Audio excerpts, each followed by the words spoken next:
What's up, music fans of the internet? I'm Kevin. I'm Derek. And together we are last week's album, The Only Reviews, with two different views. And in this episode, we're talking about the new album by Shovels and Rope called Little Seeds. And we're exploring the question, will Shovels and Rope's Americana Little Seeds root itself in your ears? Cheers, Derek, and everyone at home. Cheers, Kevin, and everyone at home. Shovels and Rope are actually a married duo made up of Carrie Ann Hurst and Michael Trent, who both sing, both play guitar, both play drums. And they sort of trade off a lot. This is their fifth album, and it was recorded at their home studio in South Carolina. So without further ado, let's talk about what the album sounds like. Derek, what do you think? Kevin, Shovels and Rope sounds like Americana's Bonnie and Clyde craft rustic-sounding tunes, dropping lyrical knowledge from society's fringe. Nice. I think it sounds like Shovels and Rope continue tilling the soil of folk, blues, rock, and country to cultivate a sound all their own. Are they going to reap what they sow? All right, let's talk about some highlights from the album. What do you have first, Derek? Kevin, the first thing that really caught my attention was the overall sound, a blend of familiar sounds ranging from folk, Americana, blues, rock, combined with the strong dual male-female vocals they do. I thought just really made for an overall intriguing sound. Yeah, I would agree. I think particularly for me, the two genres they fuse, if you will, I think are rock and folk, and I think they do that a lot here and in really, really catchy ways. I thought I Know and Buffalo Nickel were really good examples of that. And I like that you brought up the way that they sing together, Derek. I think a lot of couples, male and female, tend to go back and forth, and I appreciate how they almost always sing together. Any other highlights?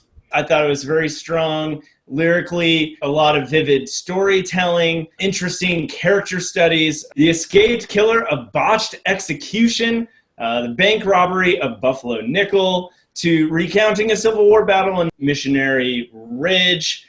There were also some more personal stories, but even those were told very vividly. Yeah, for me, lyrically, the part that I really enjoyed was the theme of duality. You've got Invisible Man and Morning Song both dealing with Alzheimer's, but in very different ways, and they sound completely different as songs. And then I also liked the juxtaposition between St. Anne's Parade and Eric's Birthday. Within those songs, they're celebrating both life and death, but again, in very different ways, both sonically and lyrically. So they treated that theme of duality really, really well and brought some nice perspectives. It didn't seem to get old as a theme. Yeah, no, good catch. All right, those are some good highlights. Did you have any lowlights, Derek?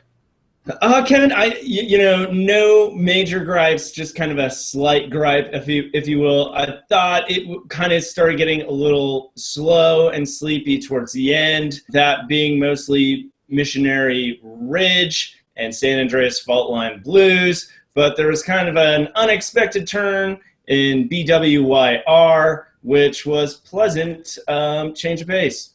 Yeah, I would agree. I thought just the last third felt a bit slow. We get this nice build-up, and it's very raucous in your face sort of halfway through, and then it's just this sort of slow down to the end. Other than that, there were just a couple of songs that felt off to me for different reasons. I Know is a great song, but it just felt really out of place on this record. On one that celebrates life and love, this one that feels vindictive and almost mean just felt weird.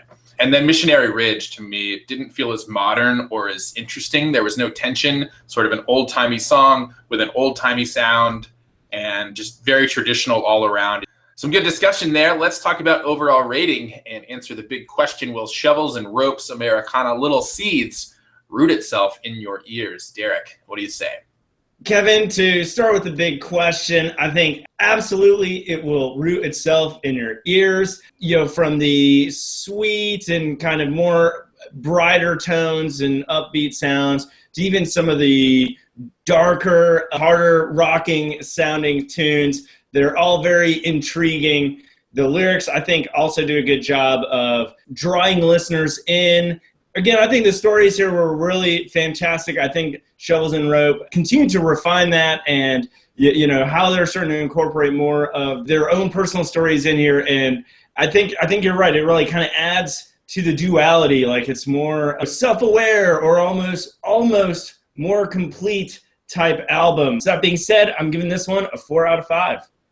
We will agree for the most part. Answer the question, will this root itself in your ears? I think deep, it definitely will. Some really good sounds here, from upbeat rompers to more downtrodden ballads and everything in between. And to your point, Derek, some great stories and great perspectives. They take their sound in some new and interesting directions without losing their musical compass. And overall, I think it's another solid record from one of Americana's best bands. I'm giving this one a 4 out of 5 as well. So with Derek's 4, that's a combined 8 out of 10.